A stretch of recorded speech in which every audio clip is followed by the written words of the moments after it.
Qu'est-ce que la chance? Il y en a qui ont vraiment de la chance, suffira Catherine, qui était la seule fillette de la famille. Pas nous, en tout cas, répondirent en chœur ses trois frères François, Charles et Jean. Qu'entends-tu par avoir de la chance? Demanda la maman. Eh bien, dit Catherine, il y a dans ma classe cette Mylène Labille. Il n'y a personne de plus chanceux. Elle est toujours première de la classe. Oui, de temps en temps, il lui arrive d'être deuxième ou troisième, mais ça ne dure pas. Le mois d'après, elle est de nouveau première. La maman sourit et regarda ses garçons. Et vous, qu'entendez-vous par avoir de la chance? François répond le premier. Les autres garçons ont des bateaux, dit François, qui se tient rudement bien sur le bassin, mais le mien penche toujours. Parfois, le voile trompe de l'eau. Non, nous n'avons vraiment pas de chance dans la famille. Et toi, Charlie? Dit la maman. Tu sais bien, maman, que je voudrais depuis longtemps une bicyclette, dit tristement Charlie. Eh bien, je viens d'apprendre que Robert Singer vient d'en acheter une. Sais-tu comment? Bien qu'en économisant sur son argent de poche. On a-t-il de la chance de recevoir autant d'argent? Qu'en dis-tu? Je ne te répondrai pas, dit la maman, avant d'avoir entendu Jean. À toi, fils. Moi, dit Jean, je ne trouve jamais rien. Que veux-tu dire? Je dis, reprit Jean, que je ne trouve jamais rien. Les autres trouvent de très jolies billes et une tasse de choses que des gens ont perdues dans la rue. Moi, je cherchais pendant des heures et je n'ai jamais rien trouvé. Une fois seulement, j'ai trouvé une pièce de 5 centimes et encore elle était trouée.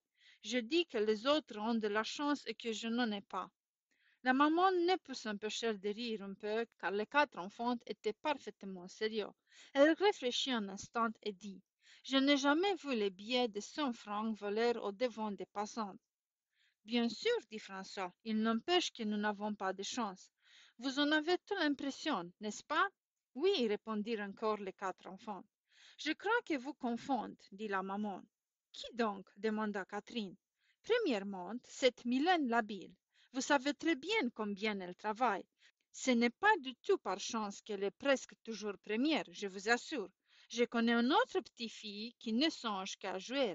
Elle est tout aussi intelligente que Mylène, mais quand elle apprend ses leçons, elle ne pense qu'à les jouer, tandis que lorsque Mylène joue, elle joue de tout son cœur, mais quand elle travaille aussi de tout son cœur. Catherine ne répondit pas un mot.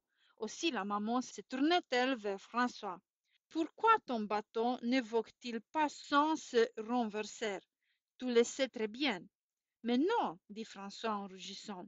Tes camarades ont soigneusement étudié la forme des voiles et les ont améliorées jusqu'à ce que le bateau navigue convenablement. Tandis que toi, tu as pris un bout de mousseline, tu l'as baptisé, voile et tu l'as acheté n'importe comment. Là encore, chance signifie travail, tout simplement. Et le vélo de Robert? Demanda Charlie.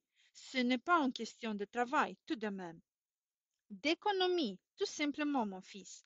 Il y a très longtemps que ce jeune garçon désire une bicyclette et il a économisé chaque centime. Il reçoit moins d'argent de poche que toi, mais il ne s'est jamais rien acheté, pas même des billes.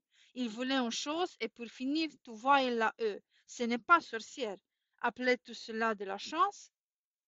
Non, répondit François. Alors, conclut Catherine, puisque tu nous as dit que chance s'appelait travail, il n'y a plus quoi s'y mettre. N'est-ce pas, vous tous?